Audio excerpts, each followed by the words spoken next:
Habarini za muda huu tena ndugu zangu, nafurahi kukutana nanyi kwa sababu nyinyi ndio ambaye mnanifanya niendelee kupata ukomavu na niendelee kupata nguvu na experience zaidi kuna namna gani ambavyo naweza kuwasaidia. Hasa leo nilikuja na mambo mawili tu. Jambo la kwanza ambao nilikuja nao, kuna mgonjwa ambaye nimekutana naye na kuna maoni mbalimbali ambayo nimeyapata kutoka kwa wagonjwa wangu. Wanasema ya kwamba Dr. Komba, kwa mdada mwenye mzunguko wa siku 21, je, siku zake za hatari huwa zinaanza tarehe ngapi? Na je, huwa visababishi huwa ambavyo vinapelekea visababishi huwa ni vipi? Lakini je, madhara gani ambayo anaweza kayapata kutokana na mzunguko wake kuwa mfupi? Akasema sasa ngoja nitafuta muda nitulie niweze kuwajibu kwa pamoja na watu wengine waweze kufaidika. Cha kwanza, huyu mtu mwenye mzunguko wa siku 21, siku zake za hatari yeye huwa inatokea siku ya 9. Kuanzia siku ya 9, ya 10, ya 11 mpaka 12. Hizo ndio siku yeye huwa ni siku zake za hatari. Je, visababishi huwa ni visababishi gani ambavyo vinaweza kupelekea? Sababishi cha kwanza, kama ni mdada ambaye yupo kwenye kipindi ambacho anakaribia menopause, basi huwa hiyo ni initial sign ya kwamba huyu mdada, huyu mama anakaribia kuingia kwenye menopause. Sawa?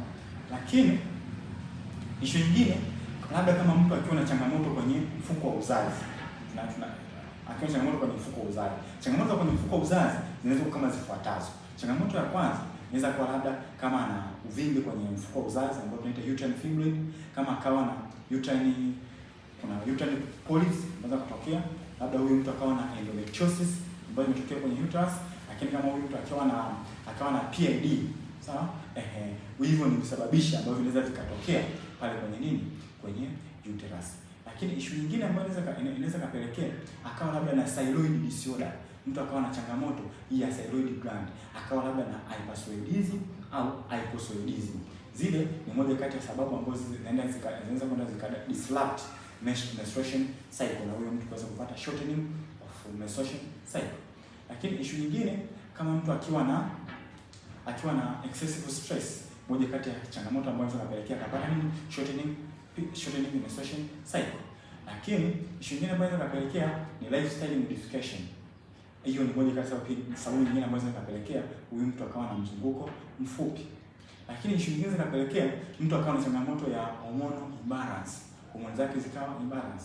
Moja kati ya sababu ambazo zinapelekea mtu huyu kuwa na mzunguko wake mfupi. Je, madhara gani ambayo anaweza kayapata? Madhara, complication ni main moja tu ambayo anaweza kayapata. Anaweza kama ni mwanamke asipate ujauzito, akapata changamoto ya infertility. Sasa naomba nije nielezee changamoto swali lingine ambalo nimekutana nalo kutoka kwa wagonjwa wangu. Mgonjwa mwingine akaniuliza hivi, je, yule mdada ambaye anaona mzunguko wake wa siku 35, je, siku zake za hatari huwa zinaanza siku ya ngapi? Lakini pia je, visababishi huwa ni nini? Lakini pia je, madhara yake huwa anaweza kupata madhara gani? Jibu ni kwamba huyu mtu anayeenda mzunguko wa siku 35, siku yake za hatari huwa inaanzia siku ya 19. Siku ya 19 huwa inaanza siku ya hatari mpaka siku ya 22 hadi 23. Hizo ndio siku ambazo huwa ni siku za hatari kwa huyu mwanamke. Sawa? Visababishi huwa anaweza kama nini? Visababishi inaweza kuwa ni asilimia kubwa sana ni vile. Cha kwanza inaweza ikawa labda ana changamoto ya uterine disorder ambayo ni changamoto kwenye mfuko wa 19. Siku ya 19 huwa inaanza siku ya hatari mpaka siku ya 22 hadi 23. Hizo ndio siku ambazo huwa ni siku za hatari kwa huyu mwanamke. Sawa? Visababishi huwa anaweza kama nini? Visababishi inaweza kuwa ni asilimia kubwa sana ni vile. Cha kwanza inaweza ikawa labda ana changamoto ya uterine disorder ambayo ni changamoto kwenye mfuko wa uzazi. Inaweza kawa ni labda akawa na uterine fibroid, hizo polyps ambazo nimeongelea, endometriosis ambayo nimeongelea, lakini nimeongelea issue nyingine ya pelvic inflammatory disease, issue ya PID. Lakini sababu nyingine zikawa labda ni ya ovaries disorder, labda kama mtu anaweza kawa na ovarian cyst, akawa na ambazo sometimes kama hizo ni PCOS, polycystic ovarian syndrome, labda issue nyingine mtu akawa na infection kwenye ovaries, sawa. Lakini labda mtu mwingine kama labda mtu issue nyingine akawa ni nini pale kwenye ovaries, lakini main huwa ni hizo ambazo zinaweza kupeleka kwenye upande wa ovaries. Lakini issue nyingine kama labda ni hormone imbalance, inaweza kupelekea kama mtu ana shida ya hormone imbalance, mtu akiwa na excessive stress inaweza kupelekea, lakini mtu akawa na lifestyle modification inaweza kupelekea, hata issue ya thyroid glands ambayo kama endapo ikawa disrupted, akawa na hyperthyroidism au hypothyroidism, ni moja kati ya changamoto ambayo mtu anaweza kupelekea akapata ile naita akapata long menstruation cycle, menstruation yake ikawa ya muda mrefu, yani mzunguko wake wa hedhi ukawa ni zaidi ya siku 65. Lakini issue nyingine ambayo inaweza kupelekea labda mtu akawa na hiyo, moja kati issue nyingine huwa ni excessive prolactin hormone. Endapo kama mtu akiwa na ile prolactin hormone ikawa iko juu sana, inaweza kupelekea mzunguko wake wa hedhi ukawa ni wa siku nyingi, ambao ni kaenda zaidi siku 65.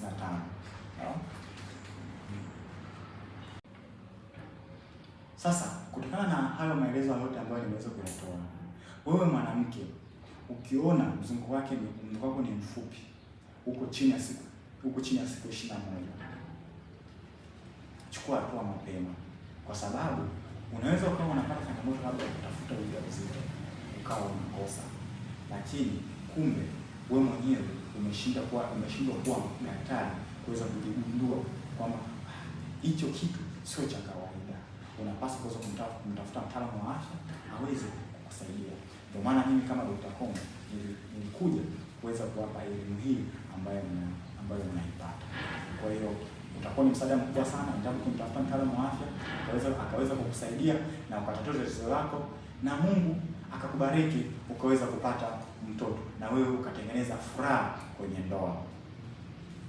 Lakini issue nyingine ile, endapo kama una mzunguko wako wa siku zaidi 65, hiyo nayo huwa ni hatari kubwa sana, sawa? Kwa sababu huwa ni hatari. Kuna changamoto ambayo unaweza ukaipata endapo labda ukakariri. Kuna wengine wanakariri kwamba sawa na mzunguko wa siku 65, lakini endapo ikatokea mwezi huu akawahi kuona period, kumbe alidiscount zile danger days, alikutana labda na mume wake, kumbe alikutana kwenye siku ya 5 akaconceive. Baada ya kuconceive, yeye baadaye akaanza kuona bleeding, kumbe ni bleeding ambayo ni ya ujauzito. Yeye akadhani ni bleeding ya kawaida, akableed, kumbe mwisho wa siku ni ujauzito. Afu bahati mbaya labda ikatokea ni ujauzito ambao labda ulitungwa nje ya kizazi, naongea kwenye bleed ya uzazi, ikampelekea madhara mengine, hata inaweza kampelekea kifo. Nishakutana na kesi kama hizo, sio zaidi ya mara moja mara mbili, kwamba mtu anashinda kujua kwamba yupo kwenye period au ni mjamzito. Changamoto nyingine ambayo inapelekea mtu kushinda kujua hivyo, kutokana na kutokuelewa vizuri mzunguko wake wa hedhi upoje. Ndio maana nikawaletea somo kama hili muweze kujifunza. Kwa hiyo kwa ufafanuzi huo mfupi niseme asante. Naomba kama kuna comment yoyote ambayo mnayo ndugu zangu, na naomba muweze kucomment ili muweze kunisaidia ili niweze kufika mbali zaidi hapo. Lengo sio tu hapa nilipo sasa hizi. Lengo ni kufika mbali zaidi kutokana na changamoto ambazo nazidi kuziona za kiafya za binadamu ambazo wanazipata. Asanteni sana, niwatakie wakati mwema na niwatakie majukumu mema. Mungu awabariki. Dr. Komba, Shine is Care.